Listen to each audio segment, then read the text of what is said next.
성경 말씀 보겠습니다. 마태복음 27장 57절에서 마지막 66절까지 보도록 하겠습니다. 마태복음 27장 57절 그래서 66절 마지막 절까지 오늘 27장 끝까지 봅니다. 저물었을 때에 아림마대의 부자 요셉이라는 사람이 왔으니 그도 예수의 제자라. 빌라도에게 가서 예수의 시체를 달라 하니 이에 빌라도가 내주라 명령하거늘 요셉이 시체를 가져다가 깨끗한 세마포로 싸서 바위 속에 판 자기 새 무덤에 넣어두고 큰 돌을 굴려 무덤 문에 놓고 가니 거기 막달라 마리아와 다른 마리아가 무덤을 향하여 앉았더라. 그 이튿날은 준비일이라. 다음날이라 제자들과 바리새인들이 함께 빌라도에게 모여 이르되 주여, 저 속이던 자가 살아있을 때에 말하되 네가 사흘 후에 다시 살아나리라 한 것을 우리가 기억하노니 그러므로 명령하여 그 무덤을 사흘까지 굳게 지키게 하소서. 그의 제자들이 와서 시체를 도둑질하여 가고 백성에게 말하되 그가 죽은 자 가운데서 살아났다 하면 후에 속임이 전부 다 더 클까 하나이다 하니 빌라도가 이르되 너희에게 경비병이 있으니 가서 힘껏 굳게 지키라 하거늘 그들이 경비병과 함께 가서 돌을 임봉하고 무덤을 굳게 지키니라. 아멘. 오늘 말씀의 제목은 무덤에 안치되다 라는 말씀의 제목으로 오늘 같이 나눕니다. 앞부분 첫 번째 부분은 바위 속에 판 새 무덤에 안치되다 하는 겁니다. 57절부터 봅니다. 그러나 저녁이 되니 아림마대로부터 요셉이라 불리는 부자가 왔다. 그도 예수님의 제자다. 저녁이 되니 이 뜻은 아주 중요합니다. 구속사적으로 창세기 1장 5절에 처음으로 나오지요. 저녁이 되니 에레브예요. 에레브 황혼 저녁 밤이란 말인데 이 말은 아라브란 말에서 왔어요. 근데 그 아라브란 말은 오히려 추운으로 덥다는 개념을 통해 뒤에 어두워지다 저녁이 됐다는 말인데 그 아라브 뒤에 6148 코드 번호가 스트롱 코드 번호가 6148번 거기서 왔다는 겁니다. 근데 거기 보면 서약하다, 교환하다, 저당 잡히다, 보증하다, 점유하다, 보증인이 되다, 담보물을 주다 이런 뜻이에요. 거기서 온 것이 결국 에레브라는 뜻이에요. 그러니까 저녁이 된다는 건 사실 이런 뜻이에요. 창세기 1장 5절에서 그 다음에 6절로 이어진 거 보면 저녁이 되고 아침이 되니 첫째 날이 염이다 그래. 날 염이다 그래. 염이라는 말은 뭐예요? 십자가를 나타낸다고 했잖아요. 저녁에 눕잖아요. 샤카하고 눕다라는 말이 죽다라는 뜻도 있고 쉬다라는 뜻도 있고 동침하다는 뜻도 있어요. 그러니까 정확하게 십자가 복음을 나타낸다는 거거든요. 예수님 죽으셨잖아. 근데 그것은 결혼한 사건이거든. 신부 교회하고.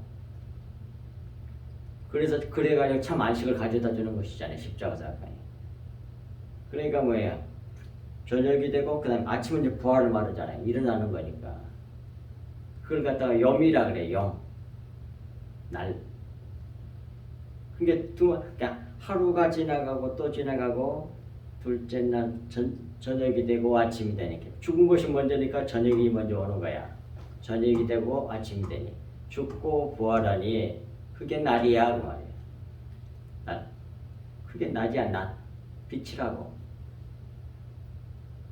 그게 다 성경에 가르쳐줬는데 성경이 안 가르쳐줬더니 뭔 소리인지를 모르고 그냥 그런 얘기인가 딱 그렇게 생각하고 지나가 버려. 그런데 날마다 그러니까 날마다 십자가를 보여주는 거예요. 이게 너희들 살 길이거든. 봐, 저녁에 컴컴하잖아. 어두워져갖고 눕잖아. 죽었다가 다시 일어나. 그러면 이제 빛이야. 낮이야, 낮. 봐. 그걸 날마다 보여줘. 날마다. 십자가를 바라보게 만들었다 이 말이에요. 예수 그리스도가 십자가를 바라보겠다 말입니다. 이 나를 통해서, 염을 통해서 그걸 계시하는 거예요, 성경에. 그래가지고 달, 그 다음에 년으로 가잖아. 달은 새롭게 하다는 뜻이야. 12번 새롭게 해서 연이 돼. 전부 다 하나님의 구속사의 비밀, 하나님의 비밀인 예수 그리스도와 그 예수 그리스도께서 하신 일, 결정적인 일, 십자가 사건에 대한 계시란 말이에요. 전부 다. 연월일 전체가 다. 그런데 몰라. 날마다 그걸 살면서. 그러니까 성경에 이렇게 말씀하셨잖아요. 노왕수 시대 사람들이 살아있을 때 먹고 마시고 시집가고 장가가면서 죽을 때까지도 그 뜻이 무엇인지를 모르고 죽더라, 그런 뜻이거든요. 그 말이. 참, 그러니까 하나님이 그 수건을 거쳐서 속에 있는 내용을 알게 하지 아니하면 모르고 죽는 거야. 그 많은 세월 동안 부르짖었는데도 그렇게 살면서도 그렇게 살고 있는 그 일생이 날마다 저녁이 되고 아침이 되고 이런 모든 일들이 전부 다 하나님 자기의 구속사의 비밀을, 하나님의 자기 비밀을, 자기를 계시해 준 건데, 구원의 비밀을 가르쳐 준 건데 알지 못하고 죽더라고 말이에요. 그런 의미를 가지고 있단 말입니다. 오늘 본문도. 자, 보세요.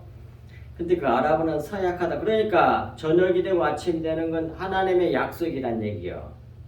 그래야 교환하겠다는 거야. 어둠에서 뭘로? 빛으로.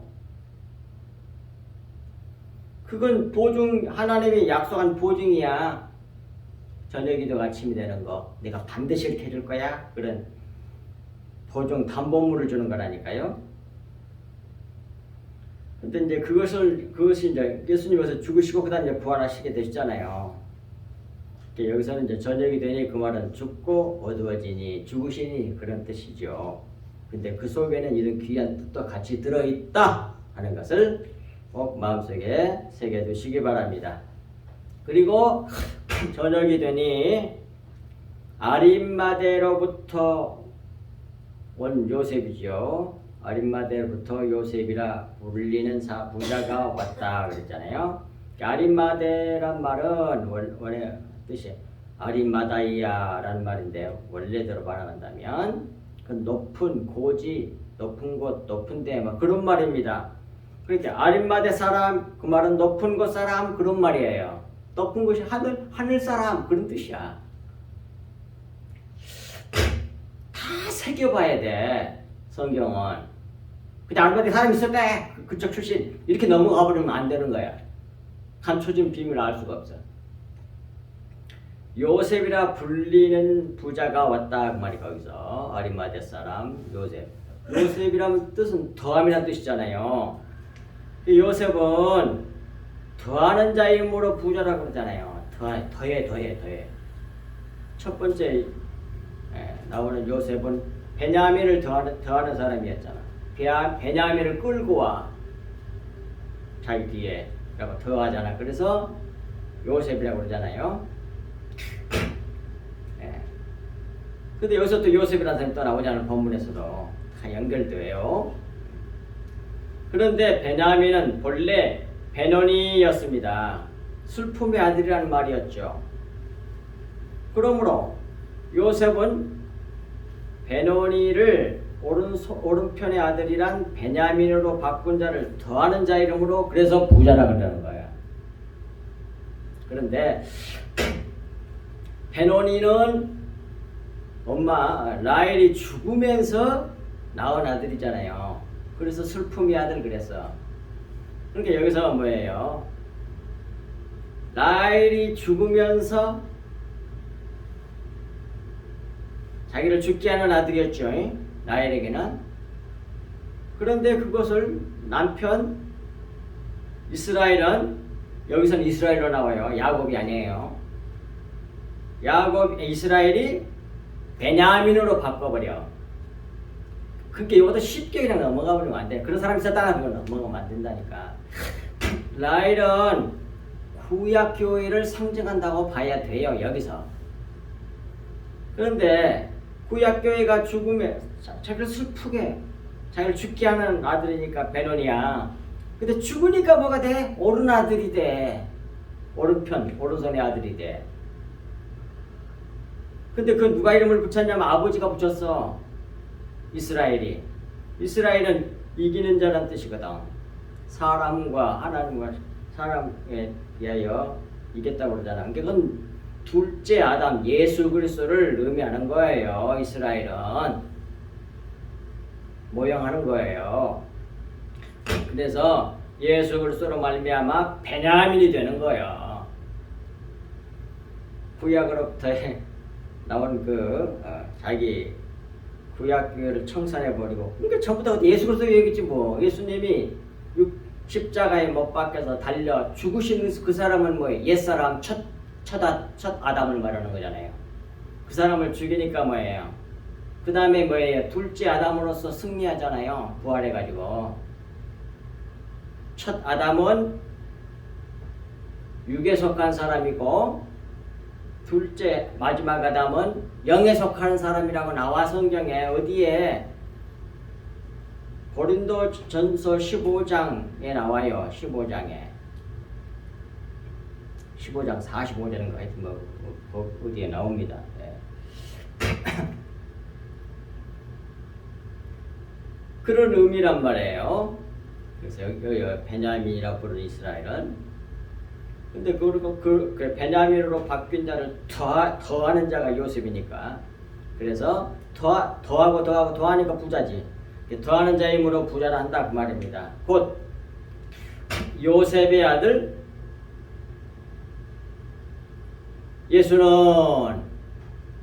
예수님이 뭐예요? 오른편의 아들이잖아요. 오른손. 근데 그 아들이 여기서는 이제 베냐민의 형 요셉의 의미를 보면 베냐민 동생을 끌고 더하는 그런 자니까 요셉이. 그래서 베냐민은 예수님의 모형이라고도 할 수 있지만 좀 더 엄밀히 말하면 그리스도인들을 말해. 성도들. 예수 그리스도가 성도들을 끌어오잖아요. 자기가 죽고 부활해가지고. 베냐민은 뭐라 그래? 창세기 49장에서 이스라엘이 죽음에서 축복하고 할 때 일이 같다 그래. 예수님의 일이 같다는 건 말이 안 돼. 이게 성도들이야. 예수님이 요셉이 다 이루어놓은 것을 누리는 자가 누구야? 베냐민 있잖아. 요셉은 예수님의 너무 뭐랄까 잘 맞는 그런 모양이란 말이에요. 그래서 우리가 베냐민들이에요. 오른손의 아들들. 누가 오른손으로 아들들로 만들었어요? 요셉이. 우리 주님께서, 그리스도께서. 그러니까 이 베냐민은 그리스도인들, 성도들, 우리들을 말하는 거예요. 이리 같은 존재. 주님 다 죽도록 고생해갖고 해놨는 형이 해놓은 거, 요셉이 해놓은 거, 동생이 다 누리기만 해. 우리가 그런 존재들이에요. 예, 예수는 십자가에서 죽어서 부활하여 우리를 의롭게 하시는 주가 되셨다 말입니다. 요셉 안에 예수 그리스도가 투영되어 있습니다.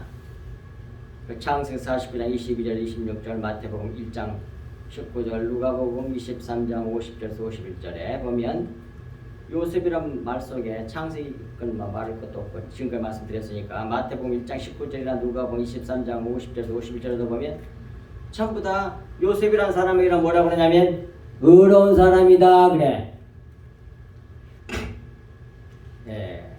예수님의 육신의 아버지 요셉도 마태복음 1장 19절에서 그는 의로운 자라 그러잖아요. 그리고 오늘 본문에 나와 있는 요셉은 또 다른 요셉이잖아요. 예수님 돌아가신 무덤을 기부한 사람이니까 다른 사람이잖아요. 근데 이름은 똑같아.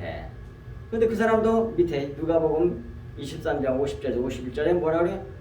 의로운 사람이라고 그러잖아요. 공의 의원으로 선하고 의로운 요셉이라 똑같이 나오잖아요. 그러니까 예수님의 그 예수 그리스도가 투영되어 있는 사람들란 말이에요. 요셉 의로운 요셉이라 하는 사람이 있으니 그렇게 말씀합니다. 그래서 요셉이란 이름은 전부 다 예수 그리스도가 투영된 그런 사람들이로 성경에 나옵니다. 그러므로 요셉도 예수님의 제자며 아림마대 사람 높은 곳 하늘 사람 요셉이라 그런 뜻이라 이 말이에요. 물론 그렇다고 해서 아림마대 사람 요셉이 여기서 아림마대 사람 요셉이 예수님을 따르며 믿는 자로서 재산이 많은 그런 부자가 있었다. 그런 말은 말할 필요가 없단 말이에요. 두 말할 것도 없단 말이고. 근데 그걸로 끝나면 안 된다 그런 얘기를 지금 말씀드리는 겁니다. 그 이상의 구속사적 이런 엄청난 의미를 담고 있는 말이다 그 말이에요. 그리고 58절 빌라도에게 가서 예수의 시체를 달라니 이에 빌라도가 내주라 명령하거늘 그러잖아요. 이 빌라도는 필라토스란 말이에요. 원어 그대로 발음하면 필라토스. 필라토스란 말은 그 기원은 라틴어 확고히 하다에서 온 말이래요. 근데 필레이트라고 해가지고 나와있잖아요. 영어로 설명해놨잖아요.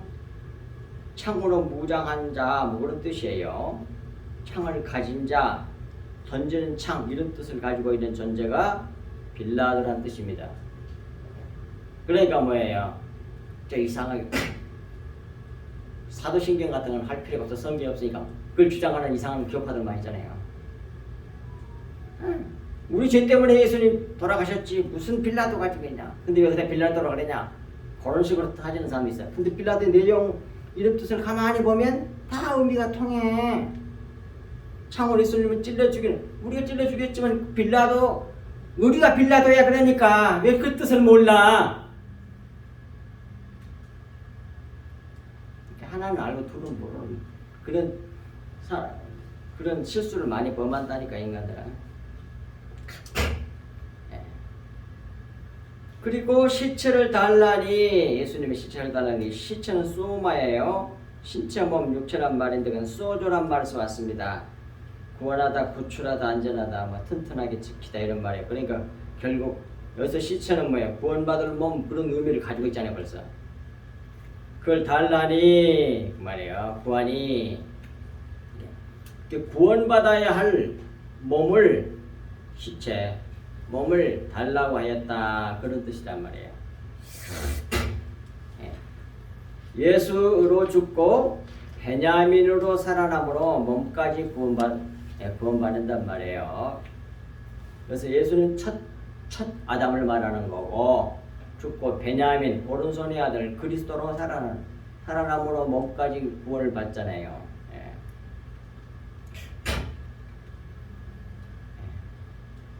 그리고 이제 59절에서 요셉이 시체를 가져다가 깨끗한 세마포로 싸서 그러잖아요. 여러 번 말씀드렸습니다. 이 부분에 대해서는 이는 교회에 깨끗한 세마포를 입히신 것을 나타냅니다. 깨끗한 카다로스는 세마포 신돈을 입었다는 것은 깨끗한 세마포를 입었다는 것은 깨끗한 수의를 입었다는 뜻이에요. 수의를 입었으니까 나는 죽었다는 걸 보여주는 거잖아요. 수의를 입고 있으면 깨끗한 하얀 세마포. 곧 옛사람 육체가 죽어 깨끗하게 되었음을 나타냅니다. 이는 주님의 몸된 교회에 의의 옷을 입히신 일이 주님의 십자가 사건임을 보여주는 것이지요. 그리고 60절에 바위 속에 판 새 무덤에 넣어두고 큰 돌을 굴려 무덤문에 놓고 가니 그랬습니다. 바위 속에 판 자기가 다음에 이제 이거 마련해놨어요. 자기 이제 죽으면 그것을 들어가려고 했는데 예수님에게 기부한 거죠. 드린 거죠. 아무 한 번도 시체를 넣지 않는 새 무덤 속에다가 넣어두었다 이 말입니다. 이건 바위나 돌은 율법을 상징하잖아요. 그 율법, 육체 모형, 그 율법을 쪼아대서 파낸 율법 안에 이건 뭐예요? 율법 안에 율법의 내용인 진리가 예수 그리스도에 있음을 보여주는 거란 말이에요. 율법 돌 속에다가 구멍을 뚫어갖고 거기다가 내용으로 집어넣어놨어. 그가 누구야? 예수님이 넣어놨잖아.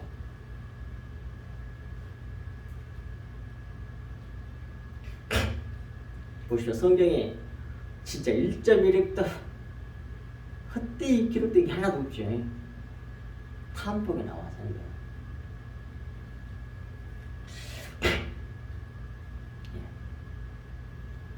그리고 새 무덤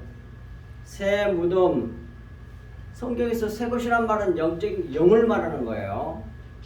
그러니까 새 무덤이란 말은 영의 기억, 영의 생각 속에 진리를 넣어두고 큰 돌을 굴려 무덤문에 넣고 갔다 이렇게 이해할 수 있단 말입니다. 구속사적으로.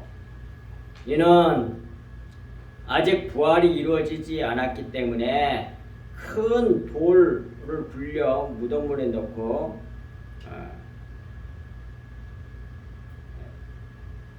갔다 하는 것입니다. 이는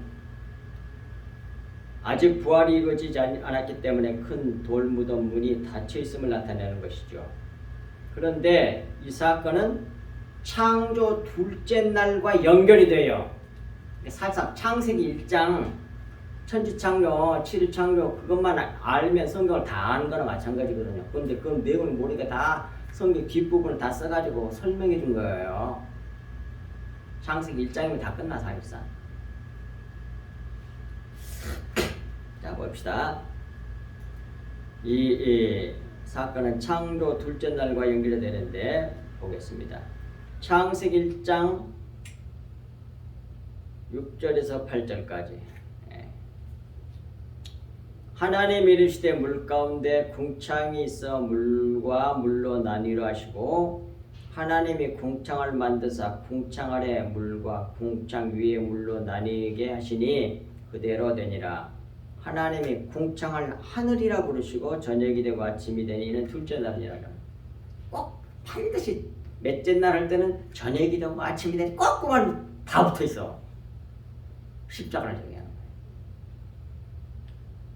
그래야만 빛이 와. 여기서 중요한 건 지금 하늘과 궁창이에요. 빨간 걸로 해놨죠. 여기서 궁창은 바위 속에 파낸 공간을 말하고 이 속에 예수 그리스도께서 계시니 그것은 하늘이 된다니까요. 그것이 하늘이라니까요. 주님 계신 곳이. 그런데 이 일은 우리에게도 적용된 말씀입니다.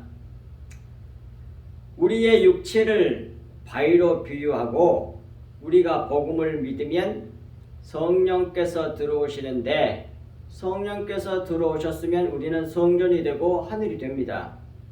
네 안에 계신 성령께서 우리에게 은혜로 주신 복음을 깨달아 알게 하십니다. 우리가 이렇게 진리를 깨달아 알게 되면 믿게 되고 내 마음이 되어서 돌문을 열고 나오게 된다니까요. 지금까지 전부 다 육신적으로 알았고 의문에 묵은 것으로 섬기고 알았던 그것이 막 옳은 줄 알고 막 열을 내고 막 혈기 오해식하고 남을 정죄하고 판단하고 잘난 척하고 그랬단 말이에요. 거기서 빠져나오게 된다니까. 이것을 부활이라고 합니다. 이 부활 생명을 가진 새 사람이 진리를 말하고 새 생명 가운데서 행합니다. 진리로 산다 이 말입니다. 이리하여 묘실이 부자와 함께 되었다는 예언이 이루어졌습니다. 그렇게 될 것이 이사야 53장 9절에 예언됐었는데 오늘 이 사건이 이렇게 우자 아림마대 사람 요셉 새무덤 그 돌무덤에 안치됨으로 말미암아 이 예언이 이루어졌다 이 말이에요. 보겠습니다. 이사야 53장 9절 그는 예수 그리스도는 강포를 행하지 아니하였고 그 입에 거짓이 없었으니 그의 무덤이 악인들과 함께 있었고 이 악인들은 뭐 십자가 좌우편에 있었던 강도들을 말하는 것이고 그가 죽은 후에 부자와 함께 있었도다 아림마대 요셉의 무덤에 안치되었다 그런 말씀이에요. 그래서 성취가 되었다는 말씀입니다. 그리고 61절 거기에 막달라 마리아와 다른 마리아가 무덤을 향하여 앉았더라 그랬습니다. 바른 성경을 보세요. 거기에 무덤 맞은편에는 막달라 사람 마리아와 다른 마리아가 앉아 있었다 그랬어요. 다 그 똑같은데 향하여를 여기서는 맞은편으로 번역했어요. 여기에 맞다고 저는 봅니다. 그래서 원어를 다 찾아봤어요. 향하여란 말은 향하여 뜻은 조금 보십시오. 사전을 보면 앞에서부터 즉 맞은편에 대항해서 반대로 밑줄 그은 거 정반대의 반대하여 거슬러 그런 뜻이란 말이에요. 그러니까 향하여라는 보다는 맞은편에 그런 말이 맞나 반대편에 거기에 왜 그걸 지금 강조하냐면 지금 보겠습니다. 거기에 막달라란 말은 망대란 뜻이거든요. 탑 망대 바라보는 탑. 막달라 마리아와 다른 마리아가 무덤을 향하여 앉아 있었다. 이 말은 마리아는 쓰다란 말이잖아요. 쓴물들이 단물이 되기를 간절히 바라면서 바라면서 무덤을 향하여 앉아 있었다. 이는 예수 그리스도께서 부활하심으로 이루어지는 일이므로 주님께서 말씀하셨던 제3일에 살아나리라고 하신 부활을 바라보면서 있는 마리아들은 그리스도의 신부인 성도들을 상징한다 그 말입니다. 우리들이 다 이런 존재들이란 말이에요. 그리고 두 번째 파트 27장 62절에서 66절까지 경비병들이 무덤을 지켰다고 하는 내용입니다. 62절 그 이튿날 준비일 다음 날이라 대제사장들과 바리새인들이 함께 빌라도에 모여 이르되 그랬습니다. 그 이튿날은 준비일 다음 날이라고 그랬으니까 안식일이죠. 안식일을 말합니다. 이날에 대제사장들, 제사로 우러지려고 하는 자들과 바리새인들, 분리주의자들 우리는 너희들하고 달라 아주 거룩한 사람들이야. 우리가 스스로 자기를 높이는 자들, 외식하는 자들 이들이 빌라도에게 몰려가서 빌라도는 뭐예요? 창 가진 자, 창 던지는 자, 사형 원도자예요. 그리고 사형을 원도하니까 다 죽이잖아. 그러니까 뭐라고 할까? 사형 원도자 이렇게도 말할 수 있고 죽이는 사람은 뭐라 그래요? 사형이야. 그런 사람이 빌라도라니까요.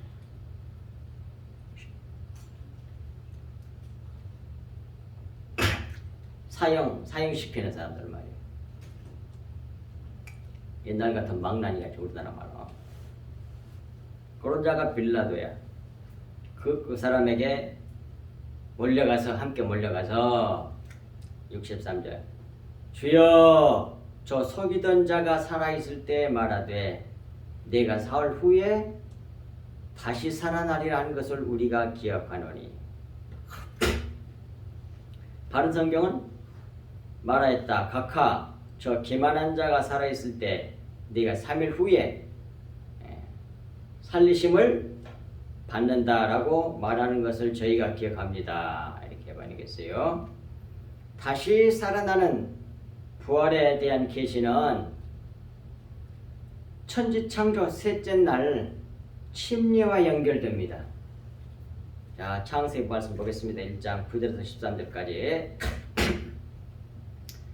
하나님이 이르시되 천하의 물이 한 곳으로 모이고 묻이 드러나시니 그대로 되니라. 이 사건이 뭐예요? 침례 사건이라니까. 침례는 뭐예요? 십자가 사건을 예표한단 말이에요. 그런데 이제 물에 잠겼다가 쑥 올라와서 물이 마른 땅을 갖다가 그걸 얍바사 그런데 그 얍바사를 구속사적인 전축용어로 에레츠 그래요. 성경이 하나님께서 창세기 1장에서 에레츠 마른 땅. 말라 있어야만이 그다 씨를 뿌리면 씨가 잘 날 수 있는 결실할 수 있는 땅이란 말이에요. 그러니까 옥토를 상징하는 거예요. 에레츠는 침례받은 땅. 그리고 물이 딱 다 모인 그것을 바다라고 불렀다 이 말입니다. 근데 이것이 하나님 보시기에 좋았더라 그랬죠. 그리고 11절에 하나님이 이르시되 땅은 풀과 씨 맺는 처소와 각기 종류대로 씨 가진 열매를 맺는 나무를 내라 그랬잖아요. 이 풀은 떼새인데 싹은 뭐예요? 예수 그리스도를 상징하잖아요. 밑에 해놨잖아요. 이사야 53장 2절, 이사야 4장 2절, 11장 1절, 10절,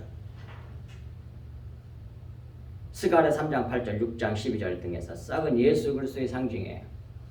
이렇게 떼새, 땅은 떼새와 씨 맺는 채소, 에세브, 새싹, 녹색 식물 둘 다 뭐예요? 예수 그리스도의 상징이에요. 약하니 손이 나오면 탁 흔들어 톡 부러져버려라. 그런 자로 오셔가지고 죽으셨어. 그분이 누구야? 예수 그리스도예요. 근데 강한 거목이 되려고 그래. 너무 거꾸로 믿어 이놈 교회 기독교가. 세상 사람하고 똑같았고 이 세상에서 커지려고 그래. 수많은 사람 건드리고 그냥 뭡니까? 세력을 얻어가지고 무지자지하려고 그러는 거예요. 완전히 그건 뭐예요? 바리새인들이야. 그런 사람들 떠나지 않으면 다 미혹받아서 다 지옥 간단 말이야. 예수 그리스도는 싹이라니까 싹. 순이요. 종류대로 가진 열매를 맺는 나무 엣즈 나무 교수대 이렇게 딱 사전에 보면 그렇게 나와요. 십자가가 교수대잖아요. 때를 내라. 그 다음에 내라는 말은 따사, 웅트다, 싹이 돋다, 싹이 트다, 부활을 상징하는 거잖아 이게. 십자가에서 죽고 다시 웅트게 하는 거. 어쩌면 그렇게 되냐? 전부 다 예수 그리스도 십자가 복음 얘기잖아요. 아닌 데가 없어. 다 이거 사람이 어떻게 이걸 써? 어떻게 그걸 다 맞춰가지고 기가 막히잖아 이게. 그런 내걸 다 품을 용어들을 갖다 다 써놨잖아 성경이. 근데 말이 돼. 겉에 걸로도. 하시니 그대로 되어 땅의 풀과 각기 종류대로 씨 맺는 채소와 각기 종류대로 씨 가진 열매 맺는 나무를 내니 얕자 나오다가 나가다 튀어나오다. 하나님 보시기에 좋았더라. 그래서 그게요. 부활이 죽고 부활하여서 새 사람이 창조되니 하나님 보시기에 좋았더라. 그런 뜻이란 말이에요. 저녁이 되고 아침이 되니 이걸 갖다가 날이라고 그런다, 염이라고 그런다 말이에요. 그걸 셋째 날이라고 그런다고 그러잖아요. 침례. 예수님이 3일째 부활하잖아요. 3일 후에 부활하잖아요. 지금 3일 부활한 거 그 얘기하다가 지금 얘기가 나온 거 아니에요. 셋째 날. 위 창세기 1장 9절에서 13절까지의 말씀은 요한복음 12장 24절 예수 그리스도의 십자가와 고린도 후서 4장 11절에서 12절에서 가르쳐준 우리 죽을 육체의 부활 생명이 나타나게 하는 구원을 예표로 보여준 하나님 구원의 설계도 말씀이란 말이에요. 창세기 7일 창조 얘기는. 자 밑에 요한복음 12장 14절은 내가 진실로 진실로 너희에게 이르노니 하나의 밀이 땅에 떨어져 죽지 않으면 하나를 그대로 있고 죽으면 많은 열매를 맺는, 죽어야만 많은 열매를 맺는 거야. 근데 안 죽고 뭐 거목이 되려고 그러잖아. 거목이 되면 그 싹이 아니여. 수순이 돼야 되는데 거목이 되면 왜 잘난 척잖아. 강한 바람이 불면 부러져 버려. 성령의 바람이 못 견뎌. 그리고 보세요. 고린도서 4장 11절 12절도 우리 살아있는 자가, 여기서 우리는 성도들 말에 그리스도인들인 우리가 살아있는 자, 항상 살아있는 그리스도인들이 항상 예수를 위하여 죽음에 넘겨짐은 봐라. 보십시오. 나오네. 이게 누가 이렇게 해요? 하나님께서. 누가? 성령께서. 하나님께서 하신 일이라니까. 누구에게? 참 그리스도인들에게. 죽음에 넘겨짐은 왜 그 자꾸 죽이려 넘기냐. 날마다 십자가를 지라고 그랬잖아요. 예수님이. 자기가 그렇게 사셨거든요. 그리고 우리도 날마다 십자가를 통하게 한다는 얘기예요. 날마다 항상 우리를 위하여 죽음에 넘겨짐은 예수 그리스도와 같이 똑같이 우리를 그렇게 한다 이 말이에요. 십자가에 넘기지만 예수의 생명이 또한 우리 죽을 육체에 나타내게 하려면 내게서 새 생명이 나오도록 부활 생명이 나오도록 하기 위해서 그렇게 한다 이 말이에요. 그런즉 이렇게 되어야만이 뭐예요? 그러니까 뭐예요? 사망은 사실상 내 안에 바로 그런 우리 안에서 역사하고 생명은 전도받는 자에게 나타나는 거야. 그 생명이 막 나타나. 하나님의 생명, 새 생명, 그리스도의 생명, 주님의 보혈 그들에게 걸려가게 되니까 그들 살아나는 거야. 내가 죽음으로 말미암아 내 겉사람 육신이 죽음으로 말미암아 예수의 생명, 새 생명이 나타나서 전도받는 사람들에게 생명이 역사해서 그 사람들이 구원받게 된다니까요. 그러니까 내가 커지면 될까요? 내 겉사람이 커지면 되겠냐고. 근데 육신적으로 잘 되면 복 받았다고 난리라잖아. 어마어마하게 뭐 육신적으로 어마어마하게 돈이 모이고 뭐 어쩌고 저쩌고 자랑했더라고. 에휴 불쌍해. 너무 분명히 확실하게 보이는데 거짓 선자가 누군지.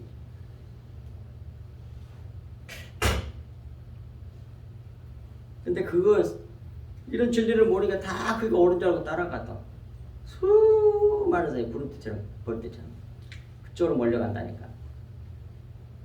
주님이 십자가 지시니까 다 떠나고 섰잖아. 극소수만 남잖아. 똑같아.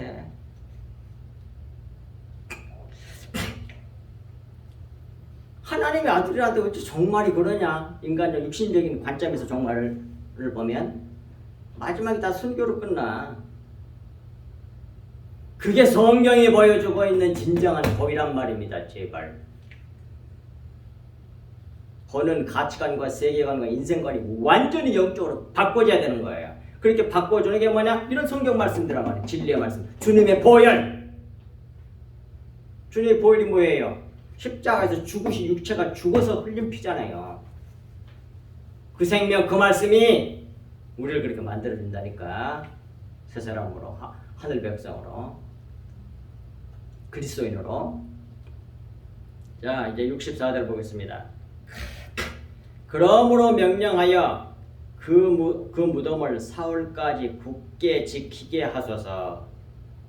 그의 제자들이 와서 시체를 도둑질하여 가고 백성에게 말하되 그가 죽은 자 가운데서 살아났다 하면 후에 속임이 전보다 더 클까 하나이다.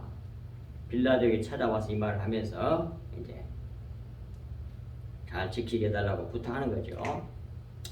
이 원수들은 예수님이 부활하셨다고 제자들이 소문을 낼 때 일어날 큰 소외를 단번에 일소시킬 수 있는 것이 주님의 시체를 사흘까지만 잘 지키고 있으면 된다는 걸 알았습니다. 그래서 그렇게 한 거죠 지금. 부탁하고 있는 거죠. 여기서 사울까지의 구속사적 의미에 대해서 잠시 살펴봅시다. 첫 번째, 창조 첫째 날 빛을 만드셔서 낮과 밤을 만드신 일, 이런 의미를, 그것이 사울이니까 첫 번째 날은 그런 의미. 이것은 예수께서 십자가에서 찢겨 죽으신 것과 연계되고 우리가 예수님과 함께 십자가에서 죽으셨음을 믿고 고백하는 것과 연결됩니다. 그 다음에 둘째 날, 사울까지라고 했으니까 창조의 둘째 날 궁창 만드신 일, 이것은 예수 그리스도께서 바위로 판 새 무덤에 안치된 것을 나타낸 것이고, 이것은 우리 안에 성령께서 들어오신 것을 말하는 겁니다. 그리고 창조 셋째 날 침례 사건은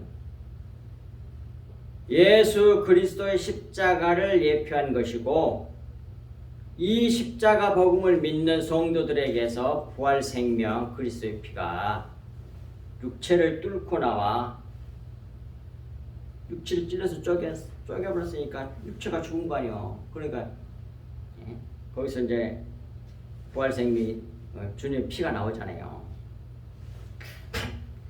육체를 뚫고 나오면 각기 종류대로 많은 열매를 맺게 됩니다. 이것이 하나님 보시기에 좋았다고 말씀하신 거예요. 창세기 1장에서 예표로 모형을 통해서. 예. 또 요한복음 11장 25절 26절 나오잖아요. 예수께서 이르시되 나는 부활이요 생명이니 나를 믿는 자는 죽어도 살겠고 무릇 살아서 믿는 자는 영원히 죽지 아니하리라. 이것을 내가 믿느냐? 고린도후서 4장 11절 12절 아까도 나왔죠. 우리 살아있는 자가 항상 예수를 위하여 죽음에 넘겨지면, 우리 믿는 그리스도인들이 이렇게 신앙생활하면서 항상 예수를 위해서 죽음에 넘겨져. 십자가를 통과해 곧 날마다 십자가를 지고 주님 따른다 이 말이에요. 그렇게 하나님께서 하신 것은 예수의 생명이 또한 우리 죽을 육체에 나타내게 하려 함이라. 왜 그렇게 나타내게 하려고 그러냐? 그렇게 해서 사망은 내 전도하는 사람, 사망은 내게 고통받는 십자가를 통과하는 내가 받고 있지만, 생명은 바로 이제 전도받는 너희들의 그 사람들에게 역사가 나타나도록 하기 위해서 그렇게 하신다, 그런 말씀이에요. 오늘 이 시간에 이 복음을 이렇게 전하면 뭐예요? 내가 지금 요즘 고통받고 있잖아요. 지금 십자가를 통과하고 있잖아요. 그래서 예수의 생명이 나타나게 하는 거예요. 듣는 사람은 뭐예요? 나는 내게는 사망이 역사하고 있지만 듣는 사람은 그 생명을 받게 되니까 사다 그 말이에요. 지금 그런 뜻이라 이 말이에요.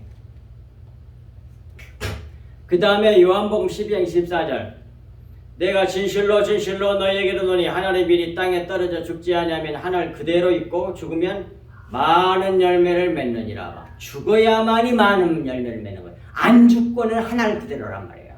아시겠습니까? 이것이 십자가 복음이에요.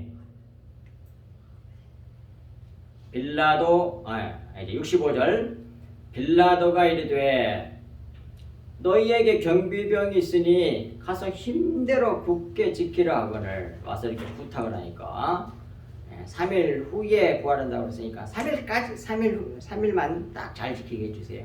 날짜만 틀려도 저그대 틀리다 얘기할 수 있는 거니까. 그래서 3일까지 굳게 지키게 하소서 부탁했더니 이제 빌라도가 허락을 하는 거예요. 너희에게 경비병들이 있지 않냐? 데리고 가서 힘께 굳게 지키라. 그렇게 그 오다를 받아낸 거예요.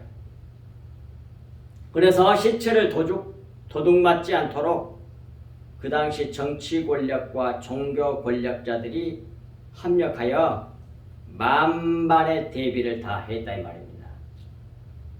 그랬는데도 뭐해? 다음에 부활하시잖아. 그러니까 어떻게 가짜일 수가 없다 이 말입니다. 진짜로 부활하셨다 이 말이에요. 가짜로 지키고 있어야 자, 딱 부활했다고 애다 이거 시체 있다. 그럼 할 말이 없잖아. 근데 그 일을 못해서 이렇게 했는데도 그건 뭐예요? 어떻게 설명할 수 있어? 예수님이 진짜로 부활한 것 외에는 뭐예요? 설명할 길이 없는 거야. 그렇잖아요. 그래서 28장에서 이 부활이 나옵니다. 자, 마지막 66절. 그 오다가 내리니까 이제 뭐 그들이 경비병과 함께 가서 돌을 인봉하고 무덤을 굳게 지키니라. 대제사장들과 바리새인들이 경비병과 함께 가서 돌을 다 인봉해. 돌을 내참네. 돌을 인봉하고 경비병들로 무덤을 굳게 지키게 했단 말입니다. 세상 권력은 돌을 인봉하고 무덤을 지키는 자들이에요. 세상이 그래. 세상은. 우리 주 하나님 예수 그리스도를 믿지 않는 사람들은 다 그런단 말이에요. 거듭나지 않는 사람들은 다 그래. 돌을 인치고 율법을 인치고 돌무덤을 율법 속의 내용을 알지 못하도록 그렇게 굳게 지킨다니까요. 율법으로 무덤을 사수합니다.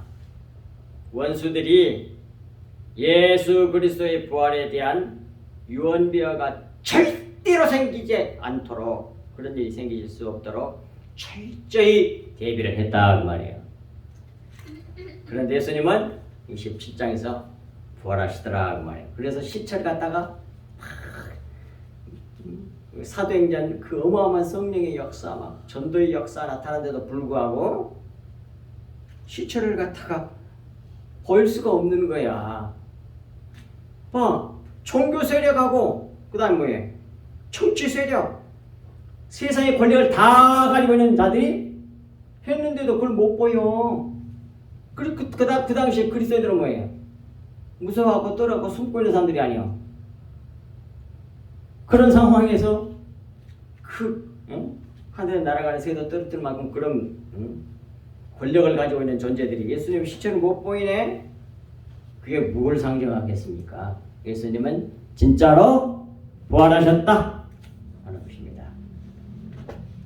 오늘 또 말씀을 마음에 깊이 새기고 날마다 주님의 보혈을 마시기를 간절히 사모하면서 그 보혈을 받아 마시고 그 보혈을 흘려내는 저와 여러분이 될 수 있기를 우리 주 예수 그리스도 이름으로 간절히 축복합니다. 기도하겠습니다. 하나님 아버지 참으로 고맙고 감사합니다. 주님께서 저희들을 이처럼 사랑하여 주시사 이와 같이 오늘도 주의 생명의 말씀을 저희들에게 주셔서 감사합니다. 이 말씀 마음에 깊이 새기고 믿어 날마다 우리 주 예수 그리스도를 바라보며 십자가를 바라보며 쫓아가는 저희들 되게 하여 주심으로 이 세상에서 원수 사탄 마귀를 다 물리치고 이김으로 승리하는 저희들 다 될 수 있도록 은혜의 은혜를 한량없이 부어주시옵고 긍휼하게 여겨주옵소서. 이 모든 말씀을 우리 주 예수 그리스도 이름으로 간절히 기도하옵나이다. 아멘.